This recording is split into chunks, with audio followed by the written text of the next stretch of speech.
Welcome, fellow travelers. It's Mickey Gold.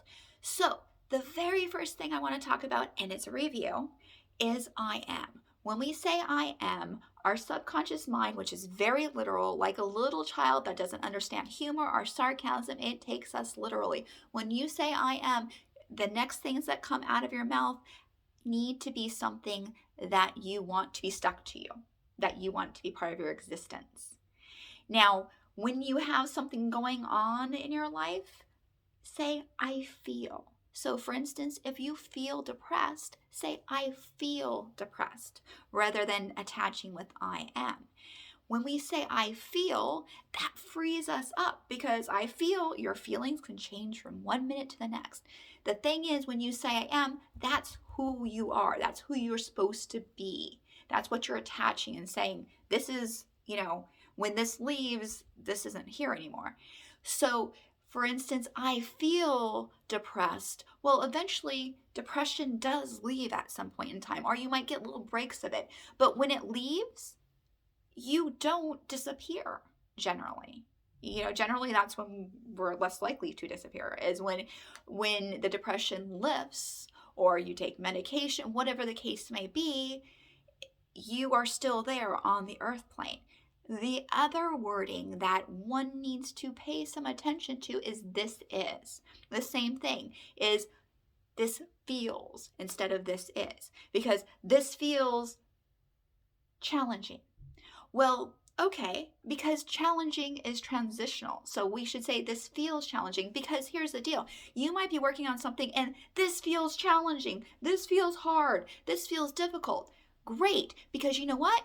You might have one of your friends call you up out of the blue and talk to you and you're like, oh man, I feel challenged in this. I feel difficult. Not you feel difficult. I feel like this feels just so challenging. This feels so difficult.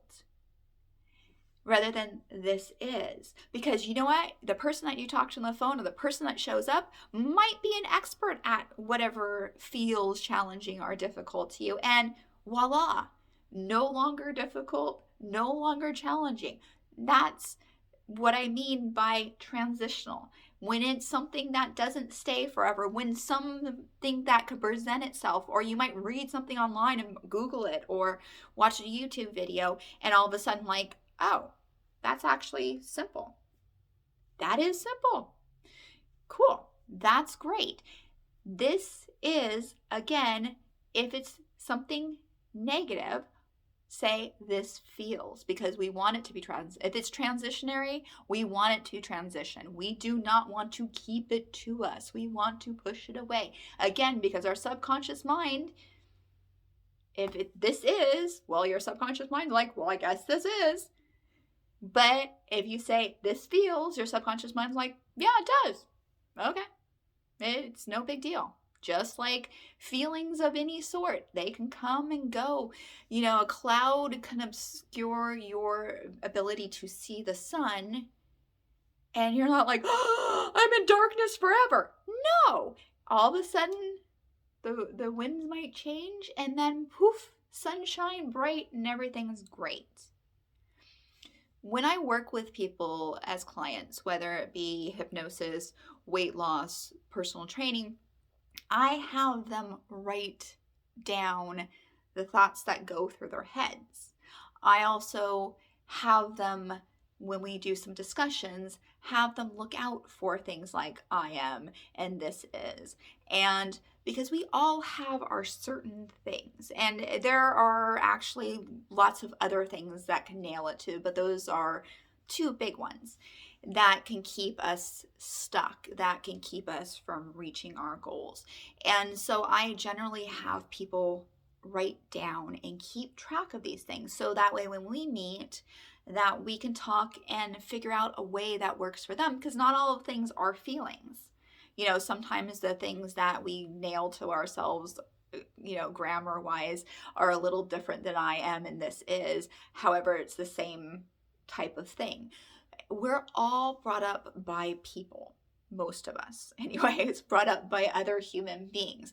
And we're used to whatever maybe mom, dad, grandma, whomever is in our general, raising us.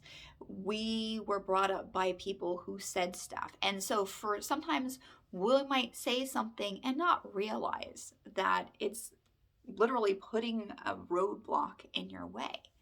And so it's really important. Like I said, I know it can feel challenging to replace I am with this feels, or this is with this feels. That can feel challenging. However, once you start doing it, it's well worth the effort. I still work on it. Even though I work with people, I still work on it. There are times when I've had to redo video after video because, I sometimes still have it come up.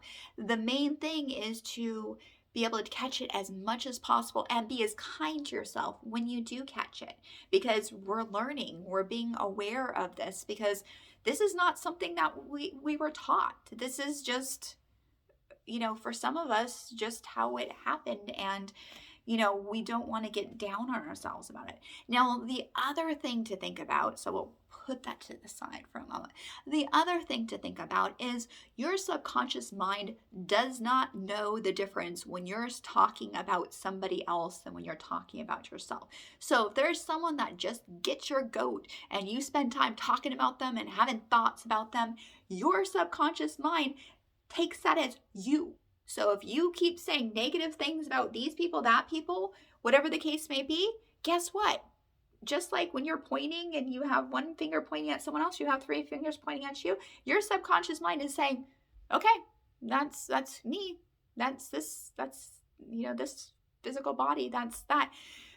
Again, we don't want that glued to us. We don't want that to be attached to us. So being aware, not only how you speak about yourself, but how you speak about others. Then we get to how we see our world. Do you see your world as a friendly place that is looking to help you? Or do you see the world as pushing you down, doing this and that? The thing with that is, verbally, we definitely can change how we speak about the world. And we can do little tiny things to help us on how we see the world and how it feels to live in the world. For instance, look at your pages on social media. I follow pages for the most part, and I kind of skim and kind of go by the people that kind of are downers that still are my friends, or, whatever the case may be, without attaching. However, I filled my pages up with beautiful places. So like if you are not lucky enough yet to live in the place that you want to live and have the beauty around you that you want to have around you, you can have your Facebook filled up with their groups you can join, and that, just show nothing but pictures of beautiful places. If you're a beach person, if you're a forest person, whatever the case may be, that shows beautiful places. There are, there are groups that show nature pictures of all sorts, of flowers, of trees, of animals, of puppies, whatever your thing that makes you feel happy, that you really want to be surrounded by.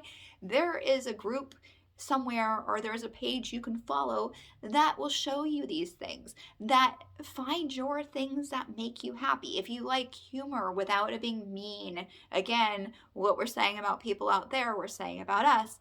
So when you find something that makes you laugh, there's pun humor, there's all sorts of silly things that you can follow.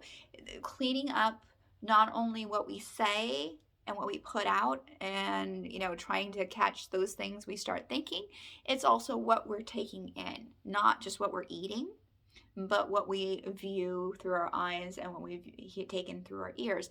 Finding positive things to, again, let our subconscious know that this is what I want. All right, fellow travelers, it's been wonderful spending time with you. I hope you have a wonderful now. Peace, love, namaste.